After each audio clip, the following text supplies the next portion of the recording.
Okay, welcome to pedroTV, Buenos Dias.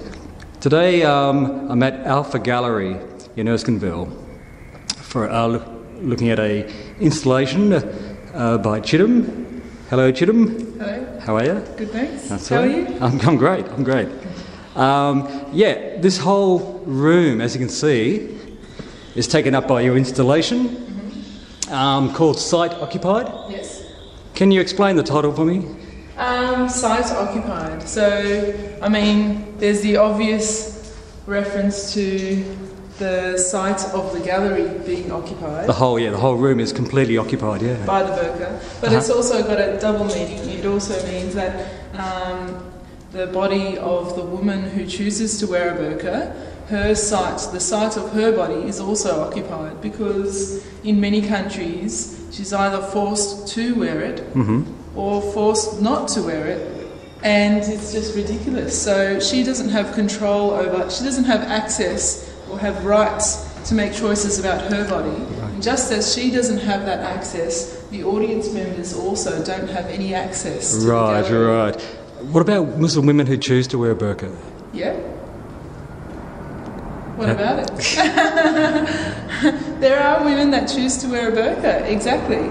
But, you know, a lot of the time they're scrutinised, you know, they shouldn't be wearing it like this, they should be wearing it like that. Yeah, okay. And I just don't think it's fair. I mean, I don't really speak to every Joe Blow. I can't really say to you, why are you wearing those black pants? Oh, Peter, you don't realise it, but you're being indoctrinated to wear those black pants.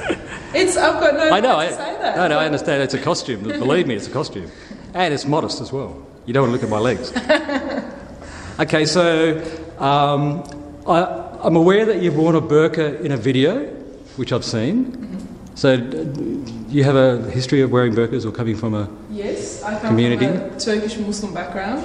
I wore not a burqa, but I wore a veil, just a hair veil, for 10 years. Right. Yeah. And so it's something that I feel really strongly about. But veiling practice has been in my family for hundreds of years. My parents wore it, my grandparents wore it, and it's a really huge part of my identity. Cultural and religious identity. I guess a lot of people think, oh, it's just a religious thing, you know?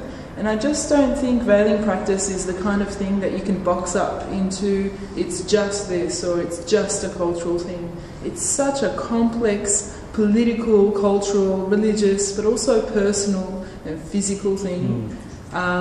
It is a very complex thing. And are you welcoming the debate on police fingerprinting people with burqas at the moment? Oh, look, you know, I've never met a single veiled person that's ever refused to show her face to a policeman. Okay. So I think it's just one person, that Carnita Matthews, who's made a big deal, and suddenly everyone's pouncing. Yeah. I mean, my experience of knowing anyone with a burqa was just on the train on the Bankstown line. Eavesdropping on her conversation with another guy, you know. And it was interesting just to eavesdrop, because they were just talking, you know, they were carrying on quite a normal conversation. Yeah. With lots of eye contact, obviously. Yeah. Well, I guess that's the thing. A lot of people think of people that wear veils as aliens, you know, like coming from another land. And But they're just average, ordinary people. They're just doing what everyone else would do if they were in the same situation. Exactly, okay. So something which really intrigues me, when I first came here, I wasn't expecting this at all.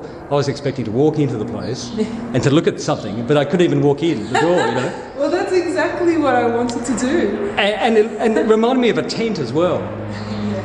Are you aware of the idea of a tent?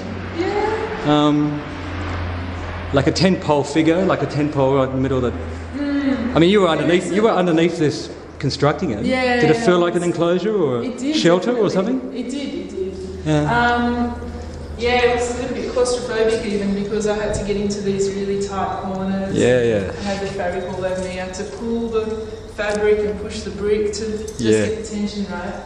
Well, you did a great job, like it's a flawless, you know, it's just beautifully stretched. It's like You know, It looks it's like seamless. It's coming out of the ground, doesn't Yeah, it? it just looks seamless. You know, it's and the sweep of the curves are incredible. Yeah. Well, you know, I guess the body, I mean, clothes can be thought of as a kind of shelter, you know, just like a tent or an architectural construction. It was a bit of a construction, actually. You'd think it's just fabric, you know, that's been sewn together. But like I had to get panels of wood and drill them into the wall, and Yeah. it's quite architectural. But I like this, I like the command of space that it takes as well. I guess a lot of people think of women who choose to wear burqas as being forced to wear it. And they're just these passive women that are just doing what they're told. Whereas here it's kind of a bit more aggressive even, you know. She's taking over the space. Dominating the space, She's not letting you into her space. Well, congratulations. I think it's a very powerful installation. Thank you. And it's great to see you the other night. Cheers. Okay. Well, thanks a lot, Cigdem. No worries, thanks for Okay, bye-bye. No worries, bye. Yeah.